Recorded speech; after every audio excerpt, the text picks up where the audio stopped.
Hello, welcome back to our Arturia CS-80V tutorial series, and this is where things get real.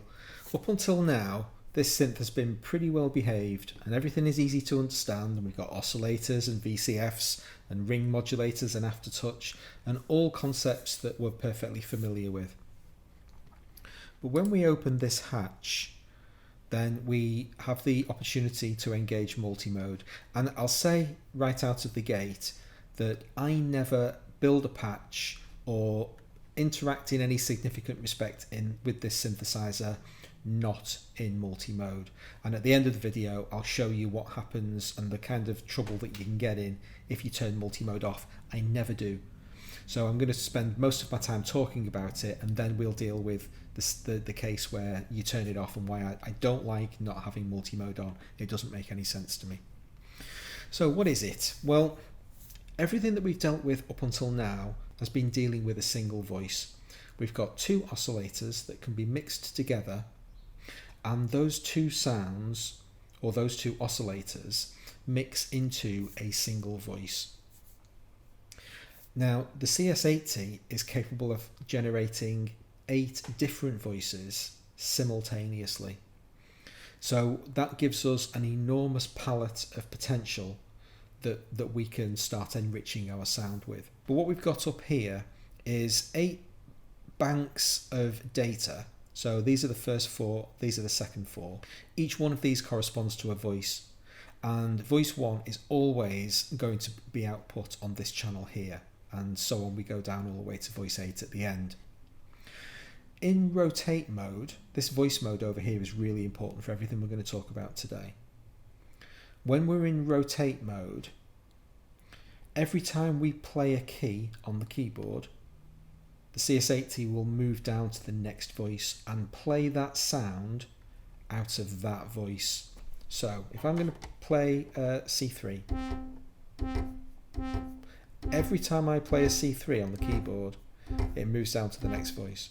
Now, at the moment, our settings are, I believe, completely flat. Oh no, not completely flat. We've got tiny amounts of detune on some of these knobs. See, really fine control detune.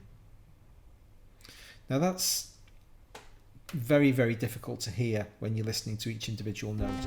It just sounds like I'm playing 8 notes simultaneously. But if I engage a different mode of multi-mode, if I engage uni instead, now it's going to play every voice it can as soon as I play a key. And we get a different sound. Now all of those slight detunes are contributing to a richer sound. It sounds richer than if we played that sound in standard mode, where only one voice is being activated at a time. Really quite a dramatic difference. So we'll get back to the uni modes shortly, but the concept is that in rotate, it always plays one note at a time, and it always rotates to the next voice in sequence. If I play 2 notes simultaneously, that will occupy 2 of the voices. So this is where our polyphony comes from. There's no concept of polyphony outside of the concept of voices. It's using these 8 different voices with which to generate polyphony. So when we switched to Unison mode earlier and we were playing all 8 voices at the same time, that's essentially one note polyphony. You couldn't play, I mean the clue is in the label, it's uni. You can't play 2 notes in uni mode and have them both play at the same time. That doesn't happen. But as things stand at the moment, we've got 8 note polyphony because we've got 8 voices.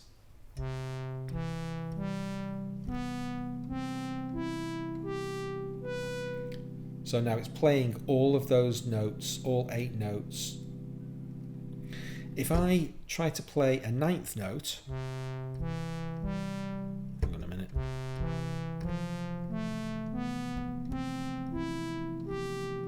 And now the 9th note is throwing away the lowest C that I played initially. So it only has 8 voices to go at.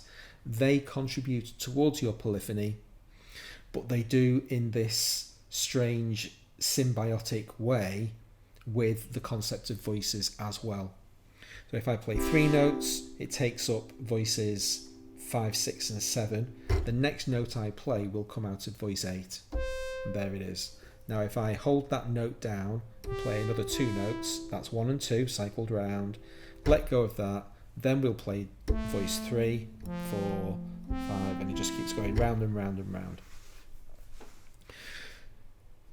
Now as things stand at the moment, most of the voices are doing the same thing, but we can introduce a lot of flexibility and variation on what each of those 8 voices do. So we have a master transpose setting. So if I set that to 4 semitones and just start mashing on C3, now every time it gets round to voice 1, it's 3 semitones higher. Double click on it, sets it back to 0. We've already dealt with our very slight detune, and we heard that when we went into uni mode. This is a master volume for each voice. I don't need to explain that to you surely. And pan, pretty obvious. So with pan you can get some really lovely effects by being dramatic with your pan settings. Let's just go crazy and move them all over the place. And now okay, if I introduce a little bit of, or if I introduce delay into this as well, it's just going to go absolutely crazy.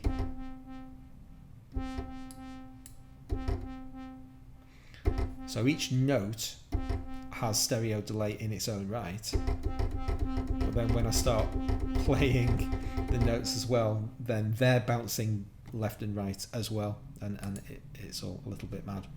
I'll just reset all of those values back to our default. We can engage portamento, ring modulation and effects for each voice individually. So if I turn portamento off for the first 3 voices out of the 8 and then give us a hefty slice of portamento,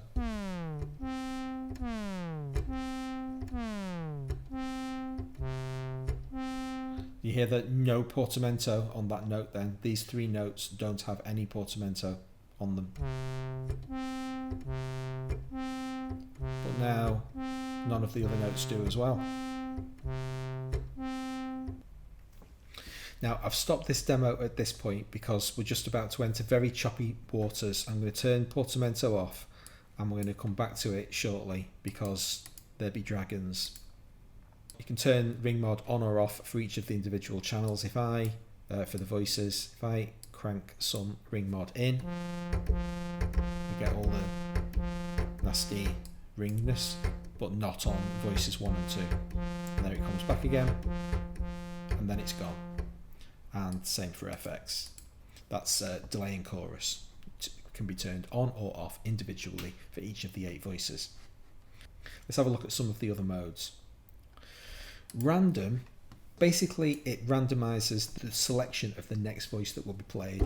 So if I start our mashing on C3, you can see it's just jumping from voice to voice to voice.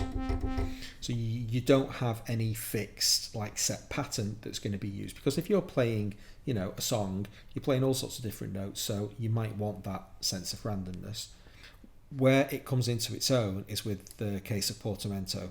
So when you're in random mode, any notes that you play within 170 milliseconds of each other will all follow from the same portamento position. So if I've got this note down here, now I play a chord, they all sweep at the same time.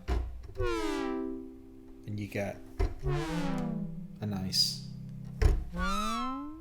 well, maybe not always quite so nice effect. We've already dealt with rotate. Reassign is a weird one, and this is great when you're dealing with the arpeggiator. So I'm going to put a little bit of portamento on. Turn the arpeggiator on.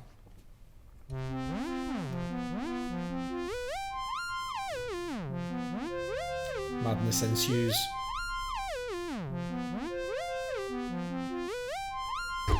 It's going to take some unpicking to figure out what's going on here. Let's turn all of this nonsense back off again and just have a think about what's happening with reassign mode. First things first, what's the definition of reassign? It means that once a note has been claimed by a voice, if it hears that note again, it'll play it from that voice. So if I go C, D, E, F, G, A, B, C. Now, if I play a G, it's going to be voice 5. If I play an E, it's going to be voice 3. Each voice knows what the last note was played from it. And if you play that note again, it'll repeat it. What that allows you to get is some kind of consistency, as long as you don't play more than 8 notes, of what the voice bank is going to do. If I introduce a 9th note, a high C, it throws the old low C away. And now we've still got all of those other notes, but the lowest C that I had is no longer there. It's remembered that high C. So every voice always remembers the last pitch it played, and it remembers in between each of the semitones as well. So it's the exact pitch that that voice has just played. And the reason why that's significant is because when we introduce portamento into the situation, we get absolute craziness start to happen. So there's my C, and that's nice and simple. And there's D. All of these notes have no portamento on them. The next note that I play does. The reason for that is because that voice knows what that note is. If you play that key again, there is nowhere for it to go from low or high. It knows what that note is, it plays it straight away. It's not getting there from somewhere else. It's playing that note and only that note. So all of those remembered tones have no portamento to them. But every time we introduce a new note into the equation, the voice that's going to be thrown away, which in this case is voice 1, has a last known note. I think it was somewhere in the C4 region, I can't exactly remember. But if I now play the lowest note on my keyboard, it will slide down from whatever that note was.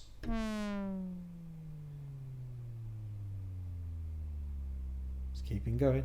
And there we are. So now we're down at whatever that is, C1. The next new note that I play, I'll play the very top note of the keyboard. It's going to go all the way from C1.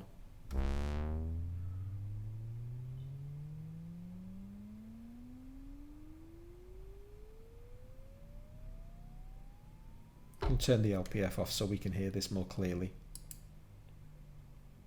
Again, down to the low note, all the way down.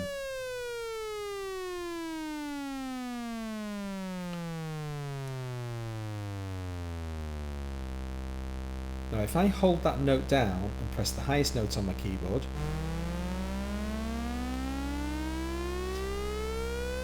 the voice bank now knows what each of those 2 notes are. So the next time I play either of them, we won't get any portamento. There's the low note, there's the high note. So if it can, it will play the note exactly as pitched. If it's not one of the last 8 known notes to have been played, it'll go from whatever the voice, the note for that voice was. And because we always reassign from voice 1, it's usually voice 1 that will do the heavy lifting. Don't forget, all that time ago, I played a G2. That will still be in there. That's still absolutely happy to be played. I think we've still got an F. There's the F2, and there's the E2. Now, I must have overridden D2 because that's happened. But we've still got the G and the F and the E. So we've got this concept of these 8 voices internally remembering what its note was, and if it can play it exactly, it will.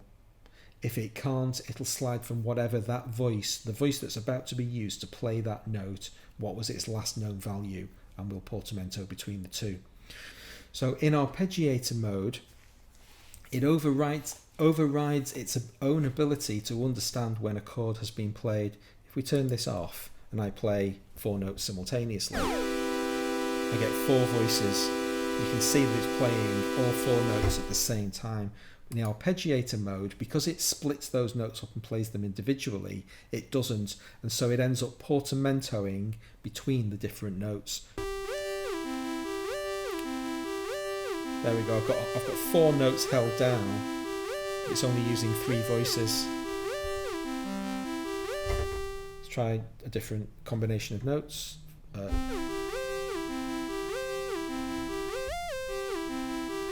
So I've now got 5 different notes held down, and it's using a total of 3 voices. I don't actually know what the algorithm is by which it determines whether or not it uses a reassign or overwrites in a pre-existing voice. But musically you get incredible concepts, that's the whole point. So reassign is monstrous, absolutely fantastic. In reset mode it will always go back to voice 1, and it'll always reset from there. If you play multiple notes, it'll use those voices. And then as soon as you play a new note, it'll reset back to voice 1. So it's only when you play multiple notes it starts using the extra voices for polyphony. And we have 3 uni modes. So uni low, so it's now going to use all 8 voices. And if I play a note lower than that, it'll take over. If I play a note higher than it, it'll ignore me until I let go of the low note, and then I'll slide up. Got a little bit of portamento still set here.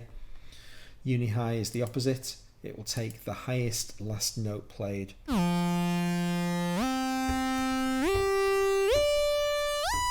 go back down now. Nothing, nothing, nothing, nothing. And then let go of the other notes, and then it plays. And uni last is the one that I prefer, which is literally the last note you just played.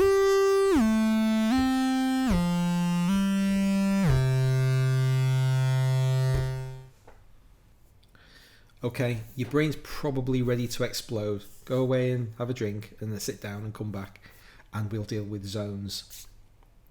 Are you rested? Right, let's get on with zones. At the moment, everything, all of these 8 voices are outputting in zone 1, but they don't have to. We've got 4 zones available to us, and that's what this section is over here.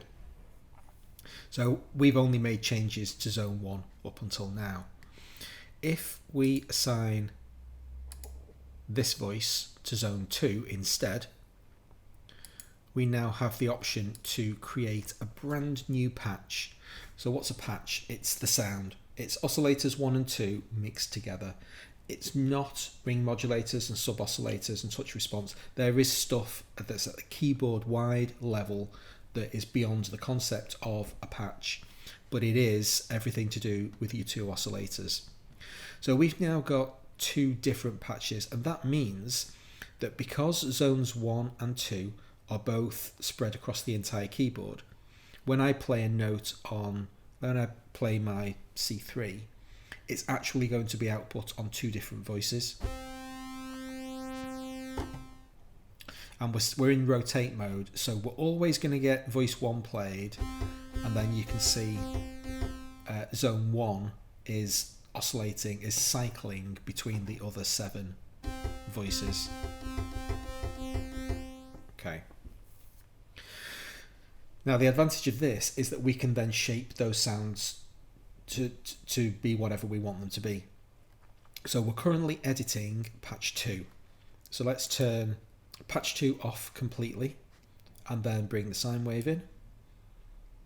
And just so that we can prove that we're only hearing patch 2, I'm going to switch over to edit zone 1. So when I clicked on the edit box, all 7 lights lit up because they're all zone 1. And I'm going to turn the level of that sound down.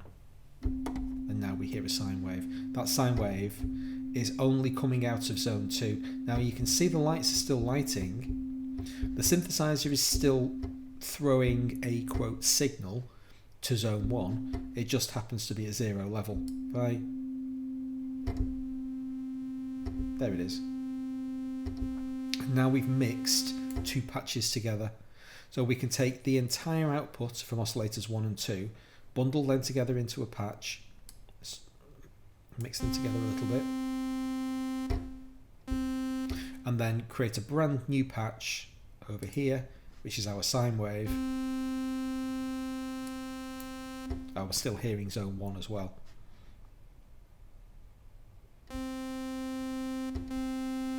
And that's those two patches mixed together. We've then got all of the flexibility. We could have rotate mode. So for zone 2, because there's only a single sound, there's not much interesting we can do with it. Let's do that kind of thing. So we're creating some polyphony now for zone 2. So now when I play 3 notes on the keyboard, I'm going to get 6 voices. 3 of them sending to zone 1 voices, and you saw 5, 6 and 7 operating then. So now we're going to get 8, 4 and 5 for zone 1, and the static, we've only got 3 notes available to us for zone 2. So if I play 4 notes, this 4th note is going to throw away the C3 from zone 2 because it doesn't have the capacity, the polyphony capacity, to actually generate that sound. But it gives you a lot of flexibility to get really creative with your sound mapping, because you've got these 4 completely independent zones. They're all MIDI channel capable as well, so you can have different MIDI channels outputting to different zones. You can split your keyboard. I don't split keyboards, it's more of a performance thing. And I don't play my keyboard as a performance instrument, but you can. You can set, different ranges of tones for each of the zones. And you've also got your arpeggiator options available for each of them as well. So you could have the arpeggiator on for zone 2, off for zone 3, turn the arpeggiator on, and now got a chord being played and an arpeggio at the same time. Completely awesome. One very quick extra little bit that I promised you right at the very beginning of this tutorial series, something that I skipped over, was mono in the LFO mode. Mono applies to polyphony, so if you have multiple voices sounding, mono makes them all use voice 1's LFO. So if you've got, let's say we're in trigger mode and play 1 note and then another note, those 2 notes are now oscillating out of sync with each other. Like we go into mono, they sync up. They're both now using the same LFO. That's just covering a little hole that we left from a previous tutorial. So, multi-mode is fantastic, really, really deep, and gives you an enormous range of flexibility with which to sculpt your sounds. You should have it on all of the time, in my opinion. When you turn it off, you start asking for trouble. In order to show you an illustration of why I don't like non-multi-mode, I think it's called single mode. Pulled up this patch, brassy pad.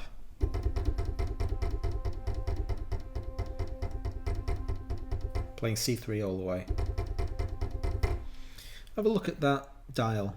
The transpose dial is set to plus 12 semitones, so it should be playing an octave higher, but because we've disengaged multi-mode, it's not doing. If I switch that to plus 13, now it's playing 13 semitones higher. So by default, when you first enter single mode, whatever the dials are set to, whatever the buttons and knobs are set to, is ignored until you press them, and then they become active. So at the moment, if I turn ring mod on,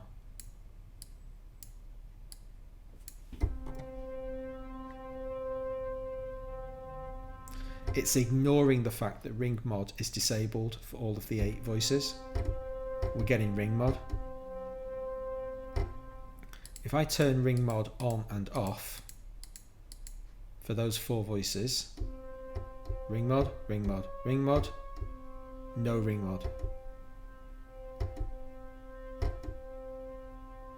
So it's like you have to poke it into life, and then it wakes up and it says, oh right, okay, I'm available for use, use me manually. But out of the box, none of the functions are actually active until you make them be active. And in the case of ring mod, because by default ring mod was on, the button was showing off, I had to turn it on and then turn it off again, and then it says, oh right, okay, yeah, I'll disable ring mod for that voice. I really don't like it. I don't know why they've done it that way. It just seems kind of clunky, and how do you remember which buttons and dials you've moved and which you haven't? So I just avoid it like the plague, stick in multi-mode all the time. That's my own personal preference. Please feel free to tell me why single mode is awesome. I'm sure there are CPU advantages. Maybe it's just that. I don't know. But anyway, that's multi-mode whistle stop tour. We could spend 5 hours talking about it. It's so deep. Each one of the options, each one of the voice modes has so much musical flexibility underneath it that it's, the world is your oyster. You deserve a nice long rest after this one. Come back next time. We'll deal with the modulation matrix, a nice light subject for the next tutorial. I hope to see you then. Thanks very much for watching.